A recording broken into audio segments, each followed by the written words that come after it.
saan? Kakayanin. Ganyan lang. Ganito lang po. Ilang taon na po kaya? 50 po. Saka 50 lang. Ano yan? Kaya parang, ay hindi, mas panganay ako ng isa. 51 na kaya. 50. Nung July lang po. Ilang buwan na yan, ma'am, na masakit? Parang 3 months na, no? 3 months na. Check natin kung anong magagawa.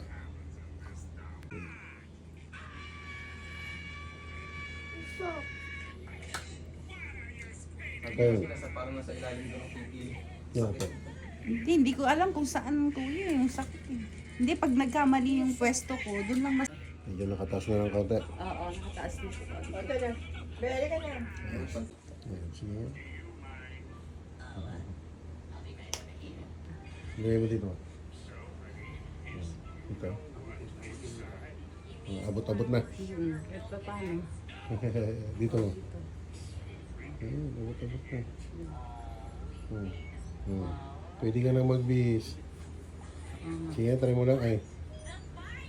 Hindi. Kunwari lang. Try mo itanggalin yung damit mo. Kunwari lang. Kunwari. Maano naman. Konti na lang yung may sakit pa dito nga dito. Dito. Yan. Okay na, okay na. Ay, smell na si madam. Kanina masakit. Tapos pag ano po, pag kunwari maliligo ako, tanggalin ko yung ano ko. Grabe.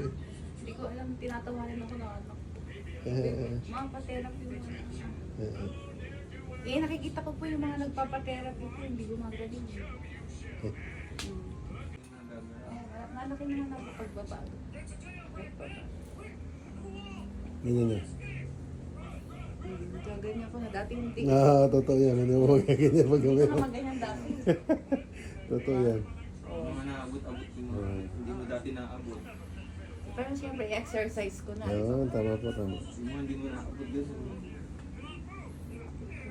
Dito naabot ko na. Dati hindi mo makabot yan. May nandito lang yan, sure ako. Ha? Dito lang dati. Oh, dito na. Dibdib lang. Tayo pa. Hindi, wala naman. Pag tumayo naman ako, parang normal naman po pag tumayo ako. May time lang na pag nagkamali ako ng galaw. Ngayon, halimbawa, ganun mo. Pag Okay na.